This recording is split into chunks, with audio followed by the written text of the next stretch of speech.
Naniniwala kaming si Nancy ay nasa labas pa rin.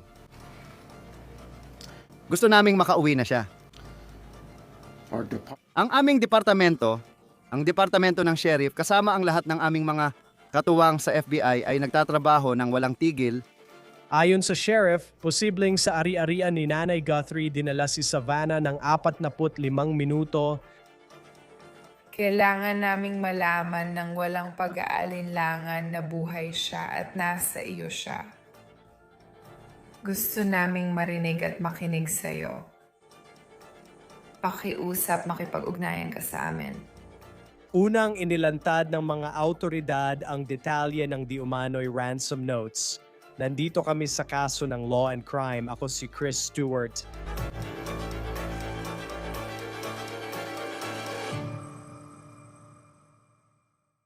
Maraming haka-haka sa kaso habang ikalima ng araw ang paghahanap kay Nancy Guthrie.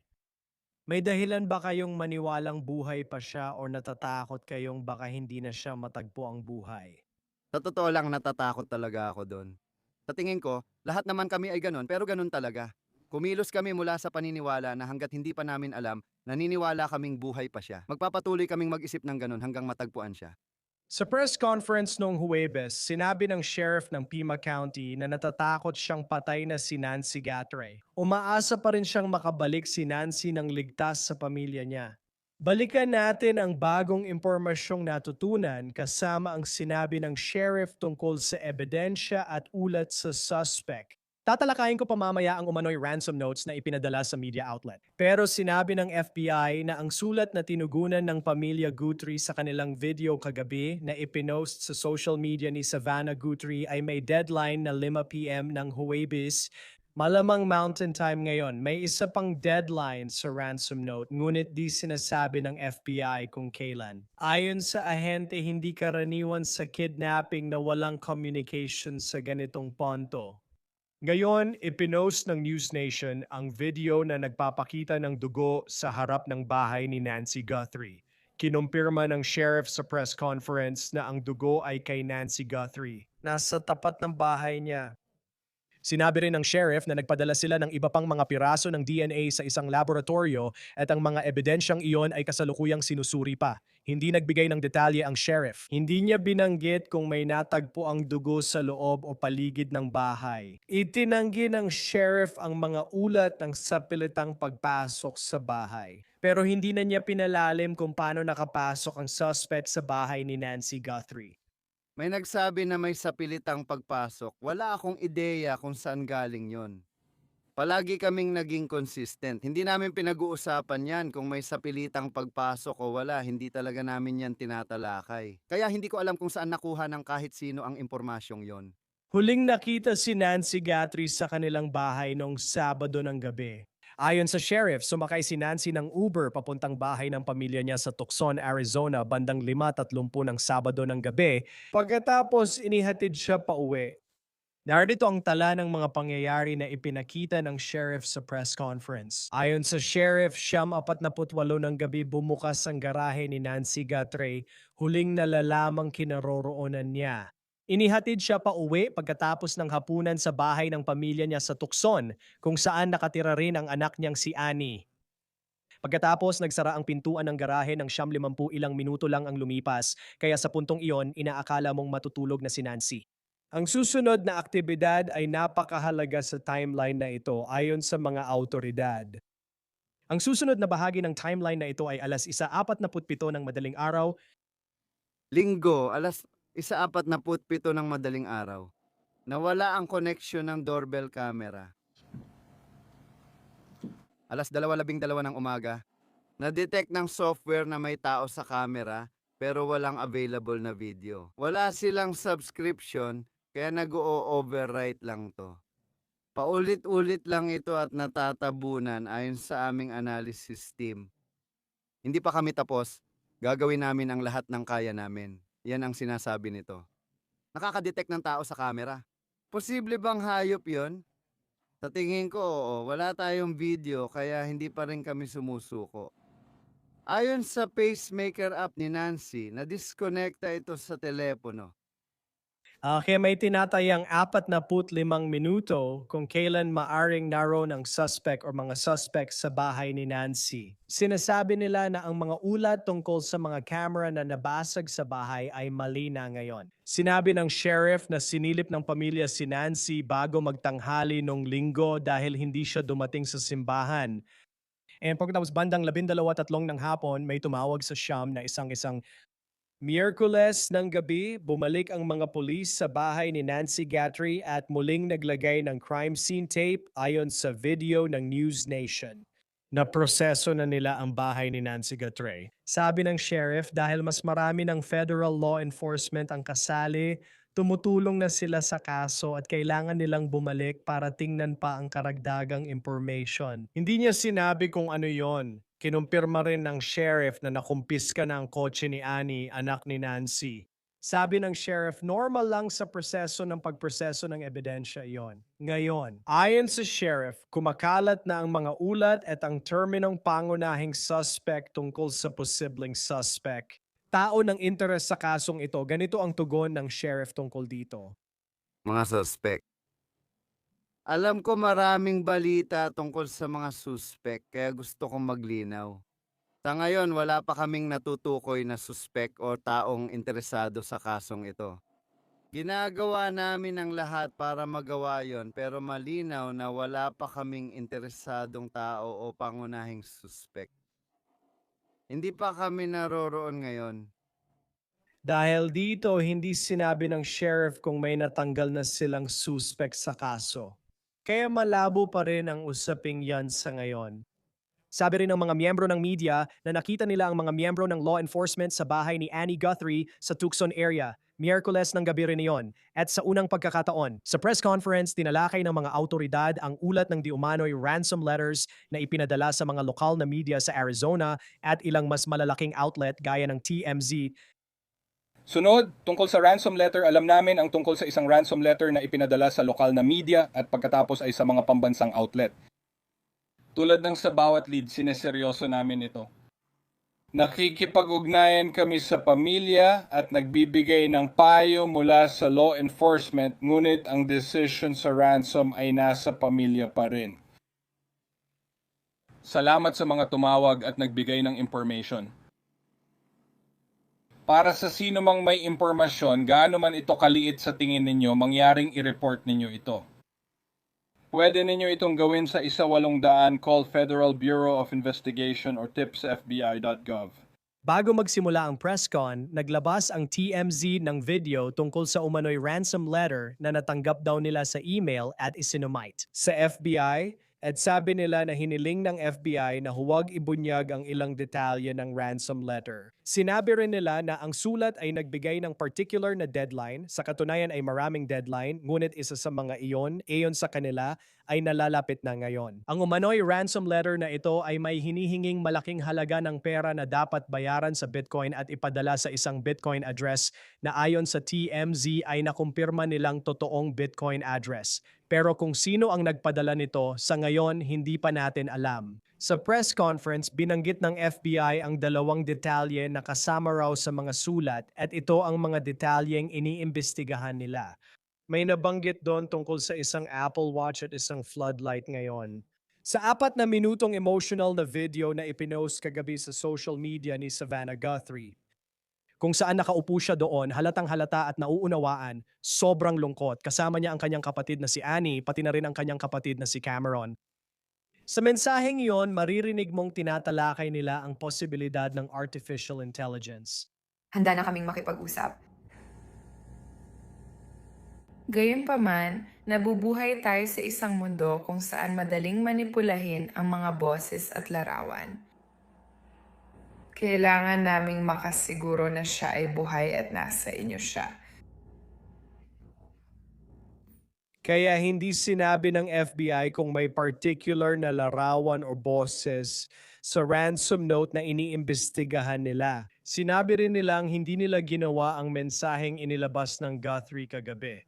Nagulat ang mga investigador nang arestuhin nila ang isang tinawag nilang impostor na umano'y nagpadala ng peking ransom note. Sabi nila, maglalabas pa sila ng dagdag na information tungkol sa taong ito. Ayon sa FBI, siya ang sinasabing nagpadala ng ransom or impostor note. Iba ito sa note na nakuha ng TMZ at iba pang media at hindi rin nila iniisip na konektado ang taong ito sa pagkawala ni Nancy Guthrie. Isang individual lang na di umano'y sinubukang samantalahin ang pamilyang ito sa pinakamasaklap nilang sandali ngayon. Ayon sa FII, naiulat na sa media ang information tungkol sa Apple Watch na natagpuang naka-charge sa tabi ng kama ni Nancy. Makikita mula sa kalsada ang mga floodlight at kaugnay nito kung saan nakapwesto ang media nitong mga nakaraang araw.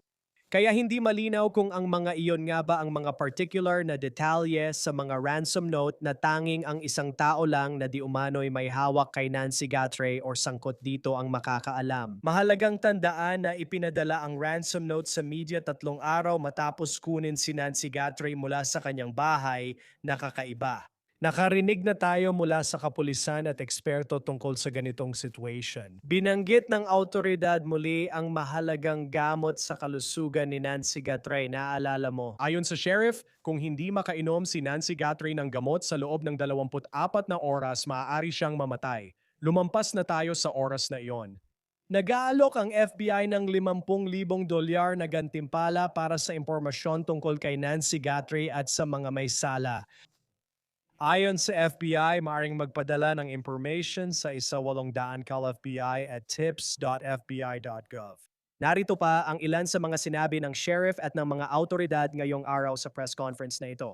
Bago tayo makarating doon, nais ko munang magbigay ng ilang komento. Una, ipapaabot ko ang aming pakikiramay sa mga katuwang natin sa estado. Nalungkot ang Department of Public Safety sa pagkasawi ng 2 miyembro matapos bumagsak ang helicopter sa Hilagang, Arizona. Kaya kung maaari ninyong isama sila sa inyong mga panalangin, siguradong pahahalagahan yon ni na Colonel Gullower at ang kanyang grupo. Palagay ko nakita nyo kagabi na sinikap kong magsalita ng malinaw at hindi sumigaw dahil sinasabing mahina raw akong magsalita. Nakita natin kagabi ang pamilya. Alam mo, nasasaktan lang talaga sila. Naiintindihan naman, kaya gusto ko talagang malaman ninyo na ang buong team dito, pati na ang mga nasa likod ko at ang ating komunidad, ay nakikiramay at nasasaktan kasama ninyo. Talagang gusto lang naming maibalik si nanay. Sige. Naniniwala kami na nandun pa rin si Nancy. Gusto naming makuha ang aming tahanan. Ang aming departamento, ang departamento ng sheriff, kasama ang lahat ng aming mga katuwang sa FBI, ay nagtatrabaho ng walang tigil. Gusto lang naming makauwi siya at malaman ang totoo sa lahat ng ito tulad ng gusto ninyo. Pero may iba pa akong mga katuwang dyan na tumulong na. At malamang napansin nyo na sila nitong mga nakaraang araw, kung hindi man nitong mga nakaraang oras, at mas marami pa kayong makikitang ganyan. Kinontak ko ang PIMA Regional Critical Incident Team namin na PIMA Regional Critical Incident Team para sa hindi taga rito. Binubuo ito ng mga opisyal ng batas mula sa buong lambak na ito. Pascuayaque Police Department, Tucson Police Department, Marana Police Department, Oral Valley Police Department, PIMA College Police Department, Tucson International Police Department, Sarita Police Department. Napakarami nila at malaki ang maitutulong nila sa atin. At nagawa talaga ito dahil marami pa tayong kailangang harapin at umaasa kami na.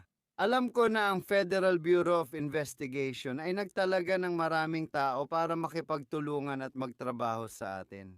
Kapag pupunta kami para mag-interview, nandun sila kasama namin.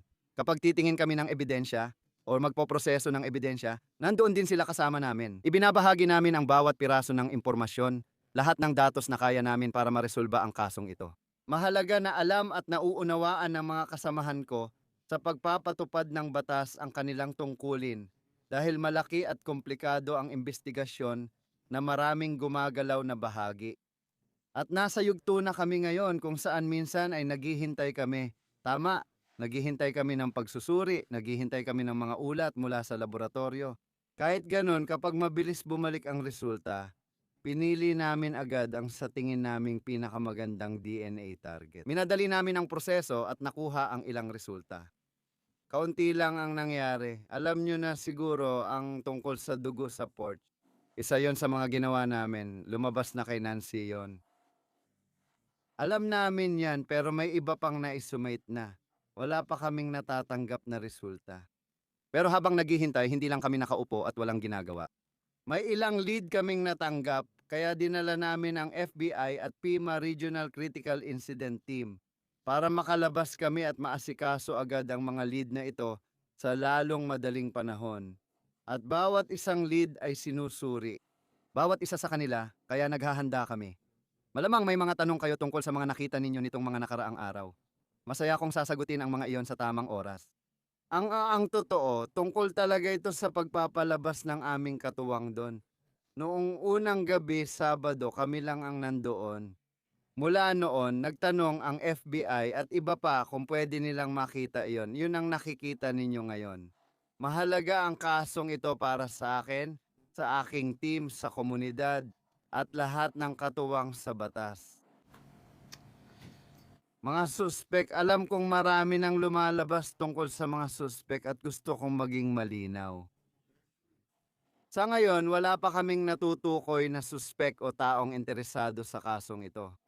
Ginagawa namin ang lahat para magawa yon, pero malinaw na wala kaming taong interesado o pangunahing suspek. Hindi pa kami naroroon, hindi pa kami umaabot doon. Ang timeline sa tingin ko ay nasa board na natin, hindi ba? Ito ang timeline na naman nabuo namin gamit ang mga naprosesong bagay at iba't ibang elektronikong piraso na nakalap namin. Alam kong pag nakita mo ito, sasabihin mong, bakit ngayon lang ito naiibigay, Sheriff? Kasi una sa lahat, kailangan pa itong ipadala at iproseso sa iba't ibang laboratorio. At minsan bumabalik sa amin ang mga bagay na yon. Katulad ninyo, nagtatanong din kami at sinasabi, teka, tungkol saan ito? Paano ito? Pwede ba ito? Kaya minsan binabalik o pinapasa sa iba. Kaya lahat ng bagay na nakikita namin ay dumadaan sa proseso, pagsusuri, at pagtatanong kung ano talaga ito. Dadaanan ko ito kasama kayo. Makikita ninyo sa pisara, bandang alas 5:32 ng hapon, tinatayang oras ito. Si Nancy ay dumalaw sa bahay ng pamilya para maghapunan at maglaro. Isang simpleng pagbisita bandang 7:48 ng gabi. Tugma sa sinabi ng pamilya na si Nancy ay inihatid pa uwi. Alam natin yan dahil may naitalang pagbukas ng pinto ng garahe bandang alas 9:48 ng gabi. Pagsapit ng 9:50 ng gabi, nagsara ang pinto ng garahe. Iniisip naming nasa bahay na si Nancy at malamang ay matutulog na siya. Linggo ng umaga, alas 1:47 ng madaling araw. Nawala ang koneksyon ng doorbell camera. Alas 2:12 ng madaling araw. May taong nakita ng software sa camera pero walang video na available. Wala silang subscription. Kaya nag-o-overwrite lang ito sa sarili nito. Laging umiikot at natatabunan ng dati ayon sa analysis team namin. Hindi pa kami tapos, gagawin namin ang lahat. Yan ang ibig sabihin nito. Nakaka-detect ng tao sa camera. Pwede bang hayop yon? Posible. Wala tayong video kaya hindi natin alam. Pero hindi pa kami sumusuko. Na-disconnecta ang pacemaker app ni Nancy mula sa telepono. At 11:56 na yun. Binisita ng pamilya si Nancy. Natuklasan nilang nawawala siya noong 12:03 NU. Tumawag sila sa siyam na isang-isang ng PIMA County Sheriff. Sa tingin ko mga 10 o 12 minuto ang lumipas bago dumating ang patrol team at nakita ang eksena. At sinimulan namin ang aming tugon kasama ang aming mga search and rescue team at mga detective mula sa homicide at iba't ibang unit, sa katunayan bawat unit dito. Sa tingin ko may nagtanong, bakit may miyembro ng Independent Commission Against Corruption dito o itong miyembrong ito? Lahat ng miyembro ng Criminal Investigations Team ay kasali sa grupong ito at investigasyon. Sa tingin ko, dahil dyan, siguraduhin ko lang.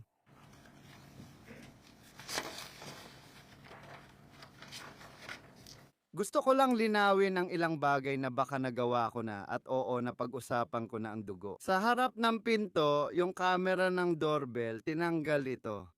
Alam natin yon, pero hindi pa kumpirmado kung may mga sirang camera sa paligid ng bahay. Hindi ko alam pinagmulan nun, pero di namin kinukumpirma. Ang kotse na nasa bahay.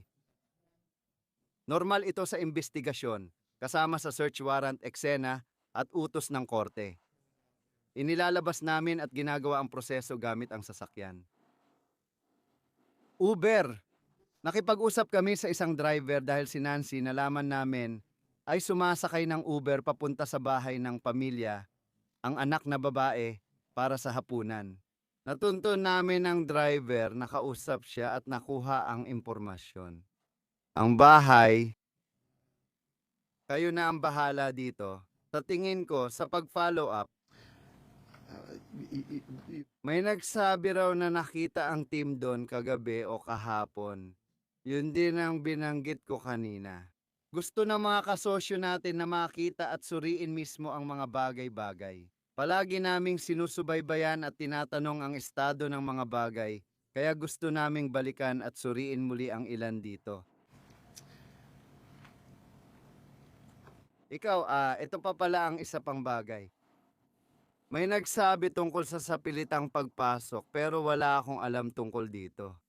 Palagi kaming consistent. Kahit may sapilitang pagpasok o wala, hindi namin yan tinatalakay. Di ko alam kung saan nakuha ng iba ang impormasyong yon.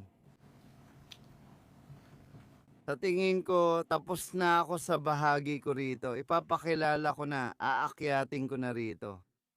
Si Hit Yongke, na siguro kilala nyo na, at si John Edwards, Assistant Agent in Charge ng FBI sa Tucson Office. Si Hit Yongke, espesyal na inhinyero mula Arizona, ay taga Phoenix at magsasalita dito.